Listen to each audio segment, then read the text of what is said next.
Welcome to this parenting clinic, all about the theme of power struggles, which basically is behavior. It all comes back to behavior. And I really do believe that behavior is communication in whatever way it shows up in your family. It is communicating something. And it's generally the tip of the iceberg for what is going on for you and your kids, or maybe even you and your partner. I think control is something that very much leads power struggles within homes, whether it is the control that you basically just need your kids to get out of the door, or whether it is the control of your children feeling slightly out of control of what's going on for them. It all comes back to control. But for those of you who don't know me, my name is Anissa Lewis. I am a parenting coach and I am passionate about helping you to raise happy and confident children no matter what is going on for you. My background is teaching and education before I started my business nearly 10 years ago now. Gosh, time flies when you're having fun and you're excited about what you're doing. And I certainly am excited about what I'm doing and how I am able to help families. So let's dive in. I want you to be thinking about when we come to behavior and we're thinking about this, the behavior, all behavior is communication, it's the tip of the iceberg. What is going on under the surface? So, as I say, it's never about what's going on at the top. It's never about the pink cup or the blue cup or the fact that your kids rolled their eyes at you or they think or you think they're being rude. It's never really about that. There's always something else going on under the surface. And so I think I would be remiss at this point if I didn't say to you, where are your children in their development? Now, if you have multiple children within your household, I am a mum myself to a wonderful 17-year-old. We're going through A levels at the moment. So I've only got one child that I'm navigating, but she's at quite a turbulent time in her education career. But where are your children? Have you got toddlers? Have you got tweens? Have you got teenagers? Have you got children like me who are sort of looking at their next steps? Have you got that wonderful period I really love? The 5, 6, 7-year-old age group. That's the age I taught when I was in schools. Because it's just a little bit calmer, just a bit calmer, not always, but it is. They're sort of just finding themselves, finding their footings. And so I quite like that age group before hormones take over and friends mean more to them than anything else. And so thank you very much for the people who are letting me know the ages of their kids. We've got quite a range on here today. 10-year-olds, 13-year-olds, 4-year-olds, 8-year-olds. Yeah, you've got it all going on when it comes to behavior. And development. What I will also say is if your child is neurodivergent, you're going to be dealing with other things to do with behaviors where perhaps we may need to look at it slightly differently in order that we can get the best out of them and the best out of you. I am very much about how can we set you and your family up for success, whatever that looks like for your family. I think a quick tip when we're dealing with behavior, and I do talk about it when we talk about emotions as well, is a little acronym for you, HALT. HALT. So HALT stands for hungry, angry. And when I say angry, I mean all kinds of emotions going on. We've also got, hungry, angry, lonely. Now, lonely is an interesting one because they could have spent all day with kids of their own age. They could have spent all day with you and they're still lonely. And that one comes down to connection. And then the last one is tired. Are they tired? Now, I know, having speaking with my clients at the moment, navigating what my daughter's been going through, kids are exhausted at this point in this school term, and therefore we're going to have to parent them a little bit differently, perhaps with some compassion, perhaps with some grace, in order to allow them to get through to the holidays where they can do a little bit of resting. So where are your children in their development? Where are they in their HALT scale, if we use that as a bit of a criteria as well? And now I would also be remiss if I didn't mention here that when we're looking at behavior of ourselves and with our children, that it's very much looking at how the brain works within our brains and our kids' brains. Because When our children are showing us behavior that we'd rather that they didn't, whether it's a red miss moment, whether it's shouting, whether it's running away, whether it is withdrawing within themselves, this is their survival brain. This is their primitive brain, which has been put there to keep them alive. And they see things as threats. And when they see things as threats, they go into their primitive brain, out of their thinking brain, and that's when you see the behavior that you see that probably triggers you in some way, shape, or form as well. So, are your children thinking about something that maybe has happened over the weekend, maybe happened this morning? Was your child actually in their thinking brain at the time? Or were they operating from their primitive brain, the survival brain, the I'm feeling under attack? So, when you're in your primitive brain, it's fight, flight, or freeze. So behavior is quite often the fight. Your children know that something's going to come up, so they will fight you on it, whether the fight is verbal, whether the fight is physical. It might be that when your child feels overwhelmed, that they flee, they flight, they run. I was speaking to a parent, was it last week? I can't remember, about how this is a new thing that their child is now doing. When they feel overwhelmed, when they feel out of control, they are now fleeing because that's what their body is telling them to do to keep safe. I would also be thinking about, how does your brain react when your children are giving you some behavior that you perhaps are not wanting, didn't expect, or some element like that? You know, are you in your primitive brain or are you in your thinking brain? Recognize that, because if they are in survival mode, you're going to get nothing out of them by giving them a lecture, by shouting at them, by giving them consequences. You have to wait for them to come back up into their thinking brain so that they can be calm, they can think logically. Now, a quick tip to do that is the 3 Ps. So to help them get from primitive back into thinking brain, we do the 3 Ps, which is positive interaction, positive thinking, and positive activity. Now, think about when someone says to you, "Oh, just think more positively. Just calm down." What's your reaction in that situation? Because it's going to be very similar for your children. And I would say use positive thinking less than you would some of the others to shift them back into their into their thinking brain. A positive activity could simply be, I recognize that we right now are not functioning at our best. We're all going to take a pause and we're going to come back and recalibrate when we're feeling a bit better, or we're feeling not discombobulated, or whatever it is that's going on for them. So it's recognizing that actually a positive activity is not necessarily getting all the baking things out or taking them out shopping. It's actually saying, I'm role modeling here how for us to recalibrate ourselves so that I can deal with the behavior that I'm seeing. It's not letting your children get away with things. It's not negating the need for a consequence. It's just saying, if we deal with this right now while we're all triggered, we're not going to get the best outcome for our family. We are not setting ourselves up for success. Which does lead me into role modeling. You can't pour from an empty cup. And I know that today, after going to bed at 1:30 a.m., having 5 hours sleep, I'm normally in bed at 9. I'm not parenting from my best place. I am definitely parenting from an empty cup. So my daughter is going to get the short fuse. Now, I'm a parenting coach. I have an education background. I am armed with all of these tools, yet I recognize that I can't pour from an empty cup, and therefore I'm communicating that to my child so that she's not getting the short straw. We as adults are all navigating something, whether it's work stress, whether it's helping our elderly relatives and parents, whether that is navigating the neurodiversity journey that your child is on. We are all navigating something. What aspect of you are your children getting when they are presenting fiery behavior that triggers you? Again, this is not for us to discuss. This is for you to reflect on.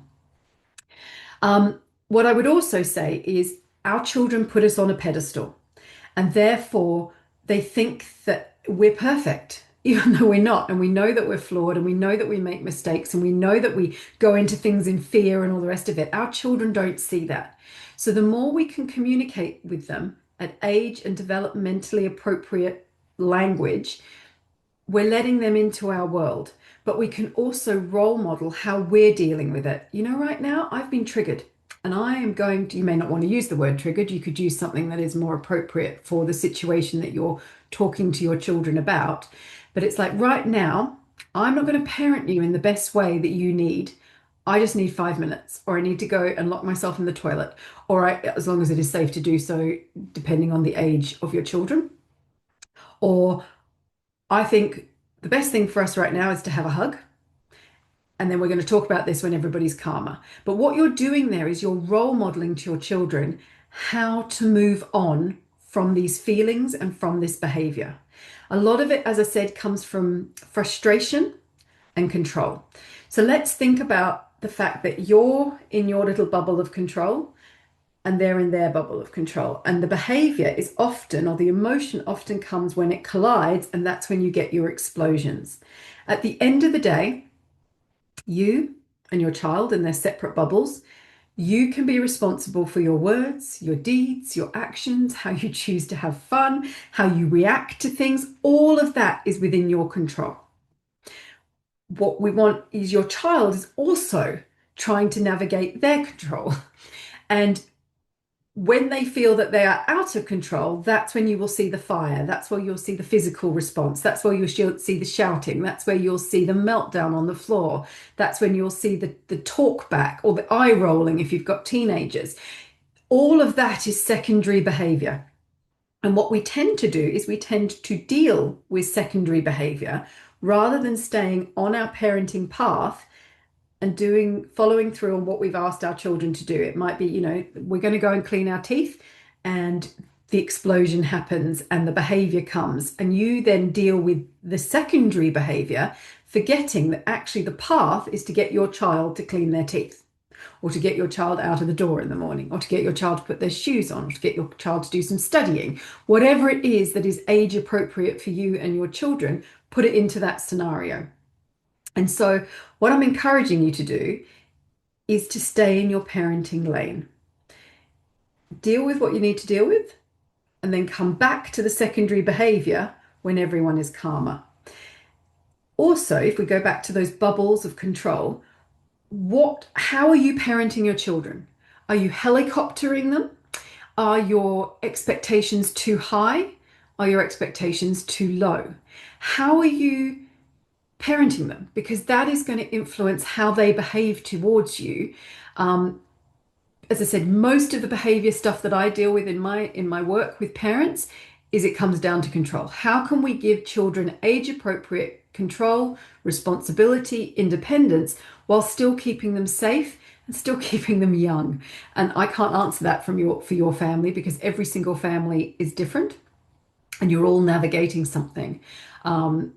Something that I don't know about. And so this is very top level stuff that you are then going to have to filter out and work out what's going to work for you and your family. I think the other thing that comes up when I'm working with children and with parents is consistency. We are so busy, we are so overwhelmed, we are, navigating life.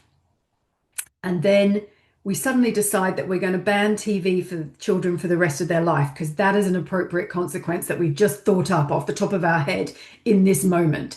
Now, I always remember saying this to my child, and her just looking at me going, yeah, right, that's going to happen. And you're right, it didn't happen. I didn't ban TV for her for the rest of her life. So think about consistency. And this is why I sort of say to parents, when you go away, try and focus on one thing with your kids. If you need to change meal times because the behavior at meal times is absolutely terrible, it's not to the detriment of everything else, but that's what gets your focus and your attention. Because once you get meal times working, other things might fall into place, or the behavior might lessen in other areas. But if you try and do meal times, eye rolling, secondary behavior, fights in the morning, you can't be consistent because there's just too much going on.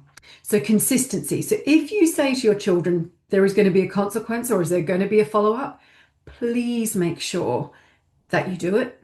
Because what happens with the behavior is your children are like, they can say all these things, but they never follow through on it. So therefore the behavior just keeps going. Children do like boundaries. They like boundaries because boundaries make them feel safe. But what happens is we are always changing the boundaries as parents. We are always moving the goalposts, and your kids don't quite know where they stand, which is why, as I said, I really encourage people to maybe have one or two rules, one or two consequences, whatever it is that you've thought about and that you can pull your children back to. The next one, which also links with control, it links with role modeling, it links with a lot of things that we've been speaking about this lunchtime, is listening. How do you listen? That's an interesting question, and probably one that, like most people, you haven't really contemplated. But how do you listen? Do you listen to understand? Do you listen because the sibling fighting has created an uproar and you've got to swoop in and fix it? Do you listen because the tone of voice has changed, because you're being sworn at? Whatever it is, do you just listen to fix a situation, or are you actually listening to understand? Because I I used to listen to give a lecture because I like to impart all my worldly wisdom to my child and to the children within my care, and I would listen to give my lecture.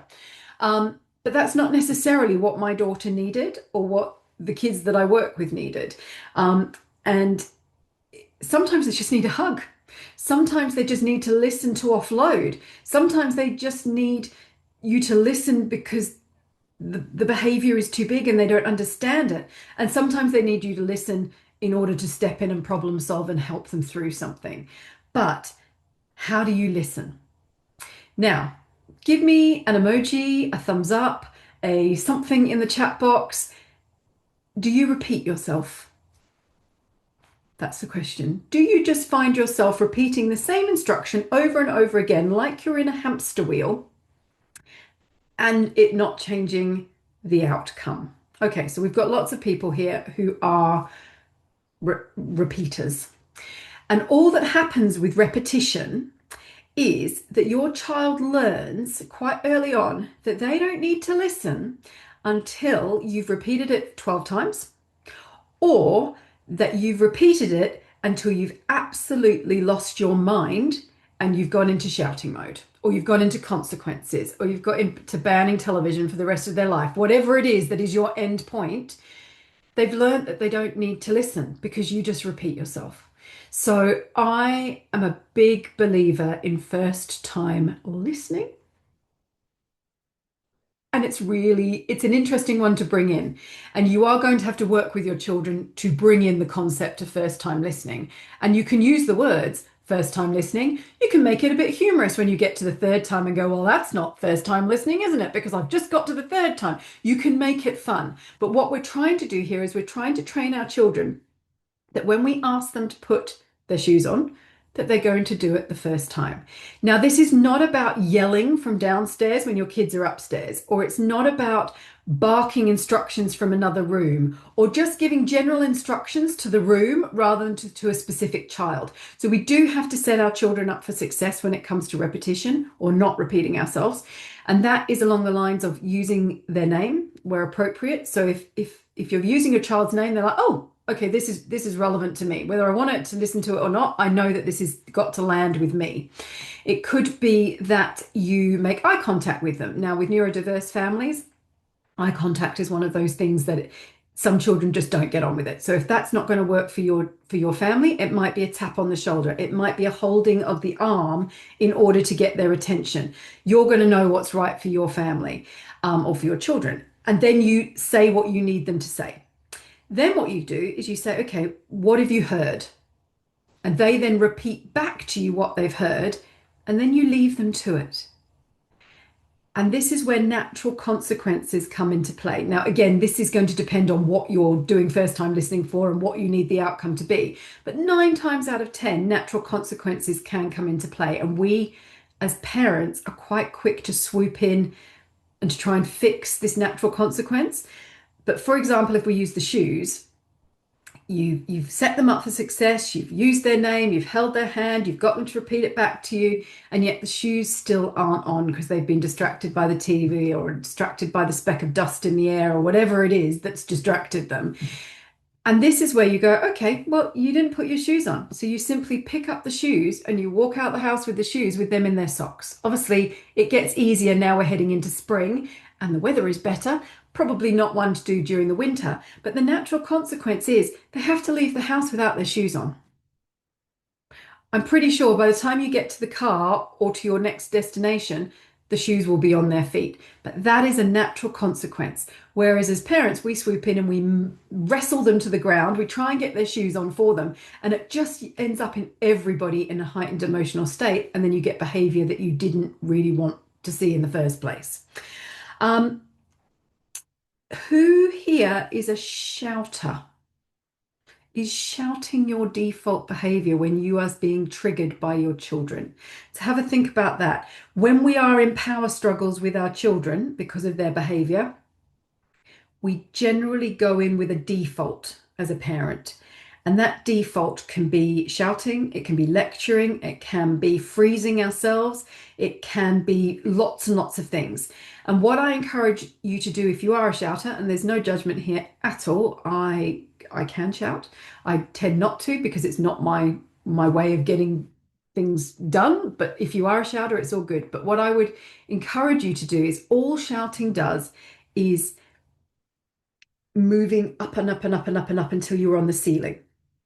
Whereas if you come in with a cross whisper, you're coming in under the behavior rather than on top of the behavior. So you can still be cross, you can still have your point, put your point over, but you do it in a quiet voice. So they're either going to listen or they're suddenly going to go, well, that's a bit different.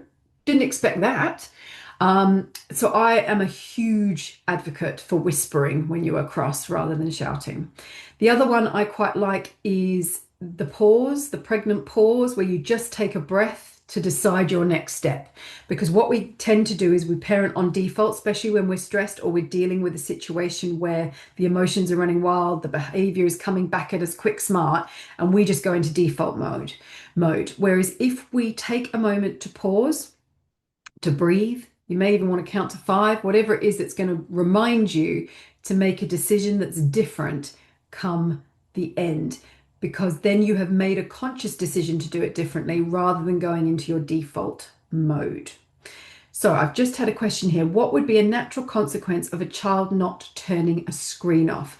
Well, the natural consequence is they don't get the screen on next time they ask. Now, it could be a 24-hour ban. It could just be you give them a choice. If you do not, I've asked you to turn the screen off. You haven't turned the screen off. Therefore, if I need to ask again, it's going to be a no. And so then you're giving the control back to your child. You're giving them a very narrow boundary, but you're giving them a choice. You can choose to have the screen on. I then turn it off, and then it's a no next time you ask me.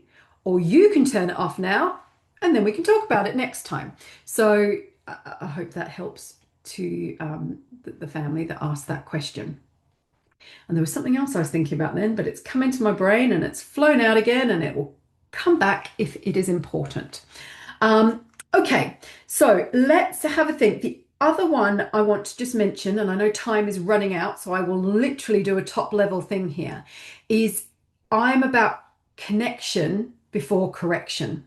So how can we connect with our children a few steps before the behavior starts to occur? Now, your children will give you clues that they are escalating. Now, some children go from 0 to 100 within a millisecond. They need to be handled slightly differently. But quite a lot of our children, you can see it rumbling. So you either go in with the halt. Are they tired? Are they hungry? Are they overwhelmed? Are they lonely? What can I do to fix that? Or you go in with connection. Do they need a hug? Do they need you to just sit with them for a bit?